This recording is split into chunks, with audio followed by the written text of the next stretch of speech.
Welcome student. उम्मीद करता हूं कि आपने पिछले लेक्चर में जो सीखा था उसमें कोई प्रॉब्लम नहीं होगी, और अगर कोई समस्या हो भी सही तो आज का जो लेक्चर आप सीखने वाले हैं जिसमें हम एडिशन और सब्सट्रैक्शन पे बेस्ड प्रॉब्लम डिस्कस करेंगे, ये कहीं ना कहीं आपकी समझ को और बेहतर बनाएगा। आपको parallelogram law, vector addition, resultant निकालने की मेथड, रिजल्टेंट एंगल निकालने की मेथड, वेक्टर के छोटे छोटे बेसिक लेवल की प्रॉब्लम, ये कहीं ना कहीं आपको और बेहतर समझ लेकर जाने वाले। तो चलिए शुरुआत करते हैं problem based on parallelogram law of vectors पर। देखिए यहां पर प्रॉब्लम में कहा गया है कि दो वेक्टर हैं आपके पास में, पी और क्यू वेक्टर।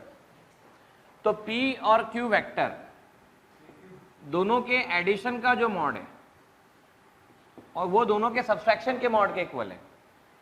अब सब्सट्रैक्शन कैसे, मतलब यहां देख सकते हैं आप P vector plus Q vector और P vector minus Q vector.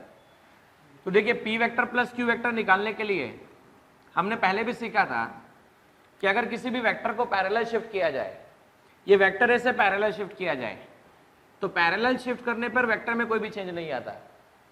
अब यहाँ एक का हेड और दूसरे का टेल एक ही पॉइंट पर है, तो हम ट्राइंगल लॉ की मदद से लिख सकते हैं R vector that is equal to P vector plus Q vector. मैं कहता हूं R1 vector equal to P vector plus Q vector. और आप ये बात अच्छे से जानते हैं कि अगर दोनों के टेल के बीच का एंगल गिवन है, देखिए ये पी वेक्टर और एक क्यू वेक्टर है, तो पी और क्यू के दोनों के टेल के बीच का एंगल गिवन है, टेल के बीच का एंगल गिवन है, तो हम लिख सकते हैं R1 स्क्वायर, जिसे पी प्लस क्यू का अगर आप मॉड लिखने जाएं तो दोनों वेक्टर का रिजल्टेंट पी प्लस क्यू है एक्चुअलिटी में। तो इसे लिखा जा सकता है R1 square equal to P1 square plus Q1 square twice P1 Q1 cos theta. अब यहां नोटिस कीजिए, जब बात आ रही है P वेक्टर और Q वेक्टर के मॉड के डिफरेंस की, तो डिफरेंस को समझिए थोड़ा सा। हम P वेक्टर में अगर नेगेटिव ऑफ Q वेक्टर को ऐड करते हैं तो हमें दूसरा रिजल्टेंट मिलता है। मतलब आपको क्या करना है, आपको P वेक्टर में क्या ऐड करना है, आपको P वेक्टर में Q वेक्टर का नेगेटिव ऐड करना है। तो देखिए ये रहा P वेक्टर, ये रहा आपके पास Q वेक्टर। अब इसका नेगेटिव, तो नेगेटिव का मीनिंग होता है डायरेक्शन को अपोजिट कर देना। वापस सुनिएगा, नेगेटिव का मीनिंग क्या होता है, डायरेक्शन को अपोजिट कर देना। मतलब अगर नॉर्थ में तो साउथ में, वेस्ट में तो ईस्ट में, प्लस में तो माइनस में, तो यहां पर इस एंगल पर है तो इससे एग्जैक्ट अपोजिट कर देना। तो जब आप इससे एग्जैक्ट अपोजिट करते हैं तो ये देखिए एग्जैक्ट अपोजिट हो गया, ये माइनस क्यू हो गया। अब पहले एंगल चेक करो कितना था, तो पहले थीटा था, अब एंगल हो जाएगा एक्स, ये थीटा है। तो इस तरह से यहां पर ये पी वेक्टर, इस वेक्टर को पैरेलल शिफ्ट किया गया। जब वेक्टर को पैरेलल शिफ्ट किया गया तो आप और हम कह सकते हैं ये होगा माइनस क्यू वेक्टर। तो ये रिजल्टेंट देखिए, यहां पर starting point ending point join by straight line, तो इसे R2 कहा गया। और इस तरह से आपने जो सीखा था उसमें यहां पर जहां थीटा आपको दिख रहा है वहां पर एक्स आएगा। तो यहां दोनों के टेल के बीच का एंगल कितना था, तो थीटा था, और यहां दोनों के टेल के बीच का एंगल एक्स है। तो मैं इसे कहता हूं R2 square equal to P1 square plus Q1 square twice P1 Q1। आपके पास में या कह सकते हैं P1 प्लस Q, हाँ PQ, simply I can write PQ, तो PQ cos x आ जाएगा यहां पर। अब हम ये भी देख सकते हैं R2 स्क्वायर इक्वल टू कितना हो गया, P square plus Q square plus twice PQ cos, ये देखिए x प्लस थीटा, तो x प्लस थीटा आपके पास है 180। आप चेक कर सकते हो x प्लस थीटा आपके पास 180 है, तो आपके पास में x कितना आ जाने वाला है, तो x आएगा 180 माइनस थीटा। तो हम ये लिख सकते हैं R2 square that is equal to P square plus Q square twice PQ cos x, और cos x मतलब 180 माइनस थीटा। और हम जानते हैं cos 180 minus theta minus cos theta होता है, cos 180 minus theta minus cos theta होता है। अब जैसे ही आपने इसे माइनस cos थीटा लिखा, तो देखिए माइनस cos थीटा आगे आ जाएगा, तो ये plus minus cos theta plus का साइन चेंज कर देगा, तो ये हो जाएगा 2PQ cos थीटा। अब क्या हुआ, बेसिकली आपको R2 का मॉड होना है। यहां देखो, यहां पर आपको दोनों के मॉड इक्वल बोला गया है, तो आपको R1 का मॉड और आपको R2 का मॉड दोनों इक्वल कहा गया है।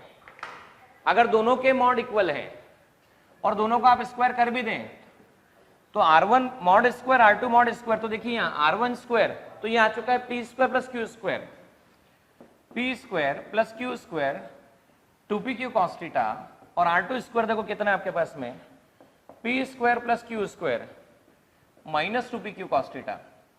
देखो क्या फर्क पड़ेगा, यहाँ पी स्क्वायर क्यू स्क्वायर क्या स्क्वायर कैंसिल हो गए, now 2pq cos theta minus 2pq cos theta, और माइनस माइनस ये हो गया 4pq cos theta that is equal to 0। तो आप सिंपली लिख सकते हैं cos theta that is 0 divide by 4pq, तो ये 0 आ जाएगा। और cos 0 कब होता है स्टूडेंट, तो cos 0 होता है cos के 90 डिग्री होने पर, तो थीटा की वैल्यू निकलकर 90 आती है।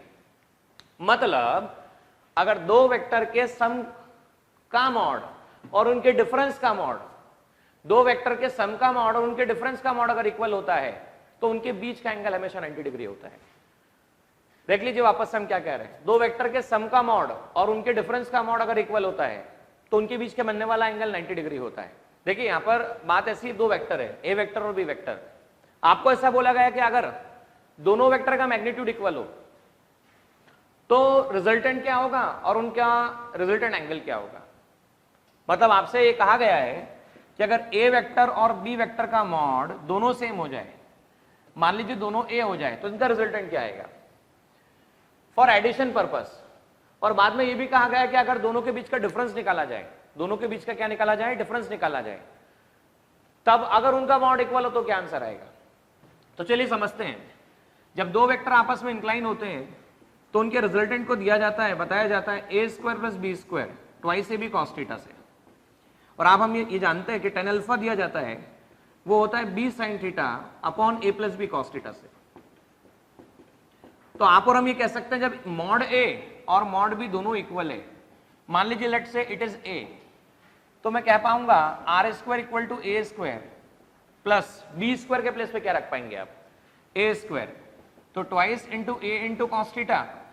अब देखो क्या हुआ, आर स्क्वायर इक्वल टू आ गया आपके पास में twice A square cos theta, तो R square can be written twice A square 1 plus cos theta.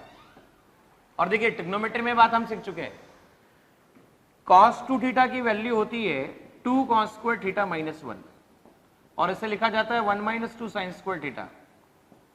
तो हम सीधा सीधा लिख सकते हैं cos 2 theta 1 plus cos theta. यहां पर हमें प्लस में कॉस की रिक्वायरमेंट है, तो हम यहां देखो ऊपर क्या लिख सकते हैं, cos 2 theta plus 1 equal to आता है 2 कॉस स्क्वायर थीटा।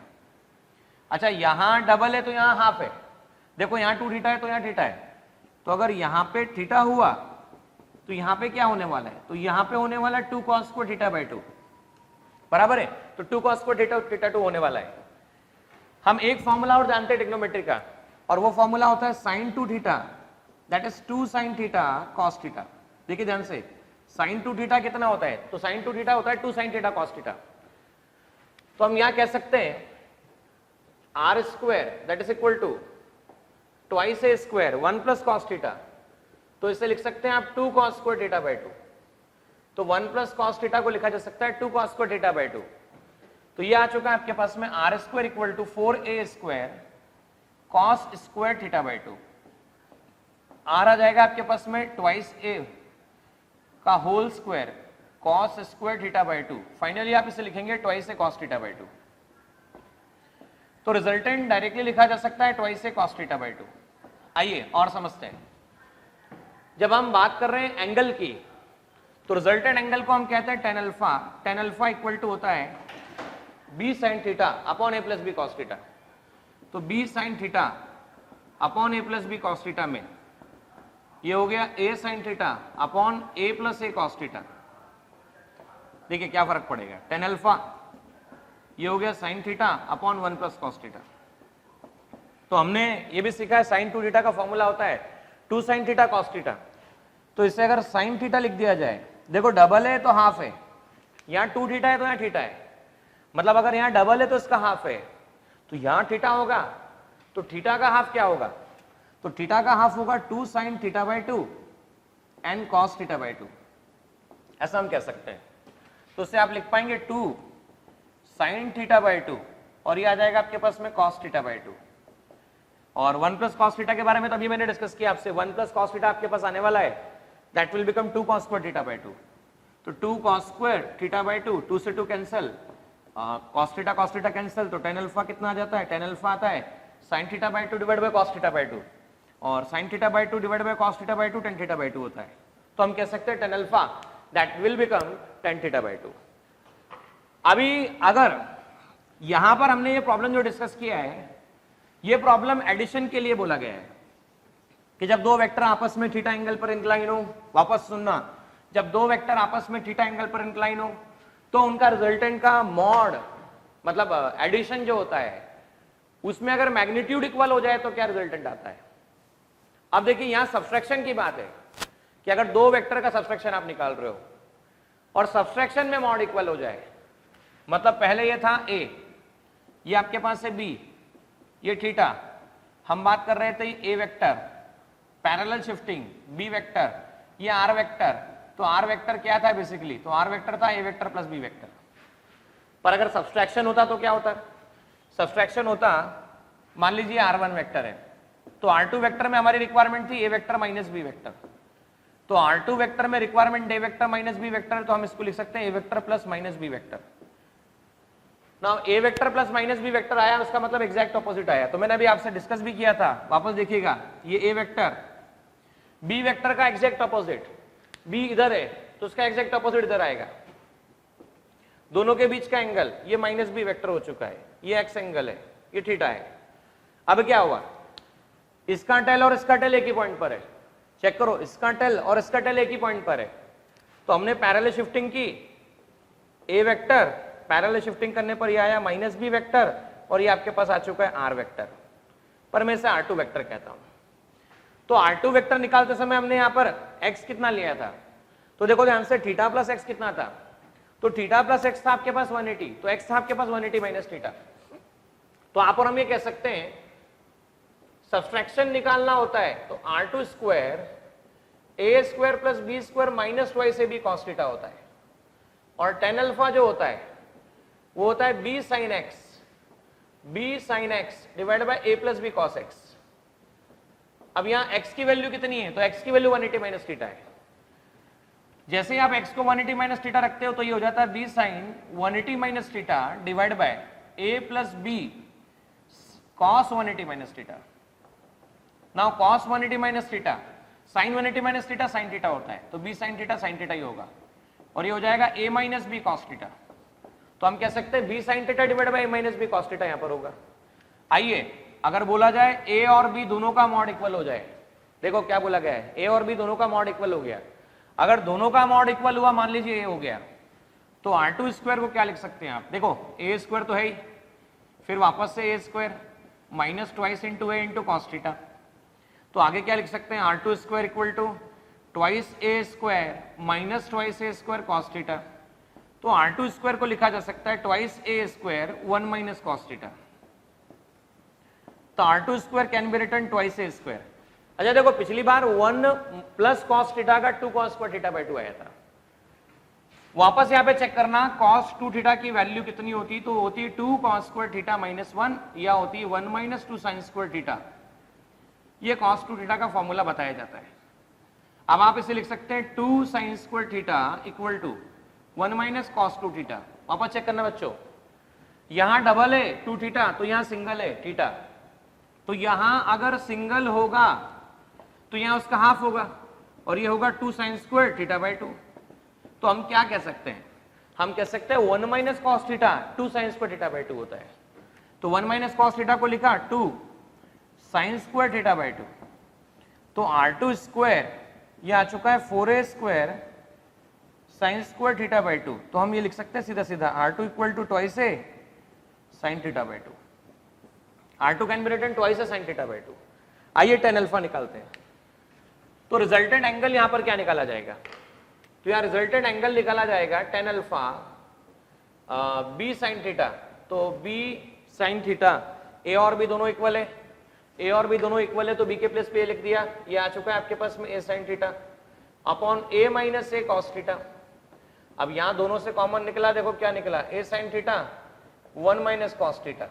अच्छा a से ये कैंसिल हो गया, तो tan अल्फा sin थीटा को क्या लिख सकते हैं, अभी मैंने डिस्कस किया था आप लोगों से, sin 2 थीटा का फॉर्मूला होता है 2 sin थीटा cos थीटा, और sin थीटा का फॉर्मूला होगा, यहां डबल है तो इसका half, 2 sin theta by 2 cos theta by 2, 2 sin theta by 2 cos theta by 2। अब समझना ध्यान से, tan अल्फा यहां sin थीटा को क्या लिखेंगे बोलो, हाँ यहां पर आ जाएगा 2 sin theta by 2 cos theta by 2। अब समझना ध्यान से, 1 माइनस cos थीटा है, तो 1 माइनस cos थीटा को क्या लिख सकते हैं हम, तो हमने सीखा अभी 1 माइनस cos थीटा को लिखा जा सकता है 2 sin स्क्वायर थीटा बाई 2। अब देखो फर्क क्या पड़ा, 2 से 2 कैंसिल, sin थीटा बाई 2 से कैंसिल। अच्छा cos theta by 2 divide by sin theta by 2, check करो, cos theta by 2 divide by sin theta by 2, तो ये आ जाता है आपके पास में tan थीटा बाई 2, नहीं cot थीटा बाई 2 आता है, cot थीटा बाई 2, तो रिजल्टेंट एंगल निकल कर आता है tan alpha that is equal to cot theta by 2। वापस चेक कर लीजिएगा, हमारे पास 1 माइनस cos थीटा की वैल्यू कितनी थी, तो 1 माइनस cos थीटा की वैल्यू हमारे पास थी 2 sin स्क्वायर थीटा बाई 2, ये देखिए 2 sin स्क्वायर थीटा बाई 2, 2 से 2 कैंसिल हुआ, sin थीटा बाई 2 से sin थीटा बाई 2 कैंसिल हुआ, cos theta 2 divide by sin theta 2, ये आ जाता है आपके पास में cot theta by 2।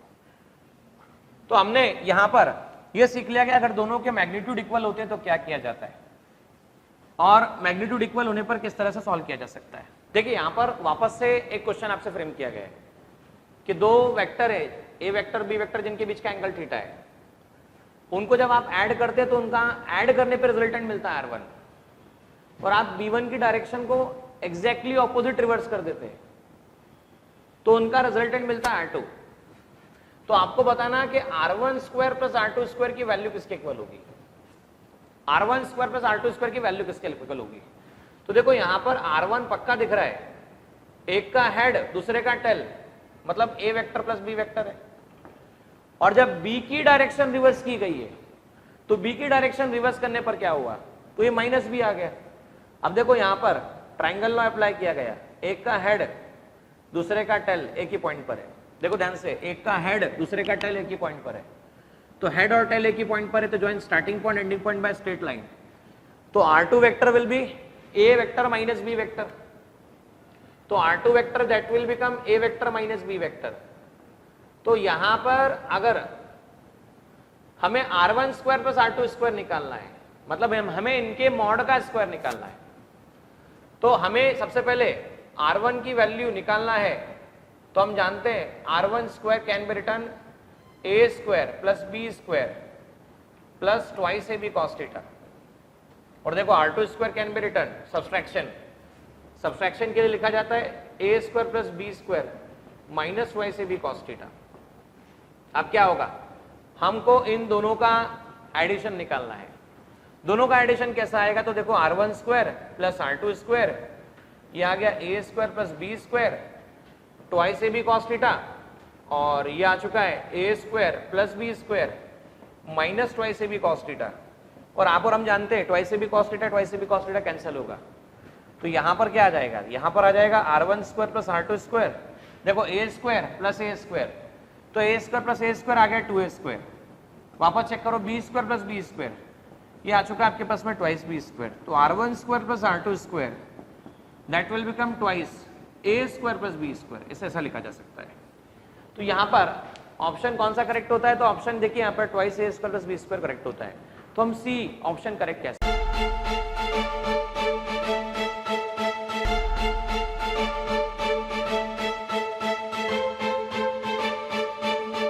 Purohit academy, main branch Prabhat Chowk, MJ college road, Lokmanya हॉस्पिटलच्या बाजूला, जळगाव, आणि पांडे क्लासेस जवळ, बंधन बँके शेजारी, ट्रॅफिक गार्डनच्या समोर, जळगाव।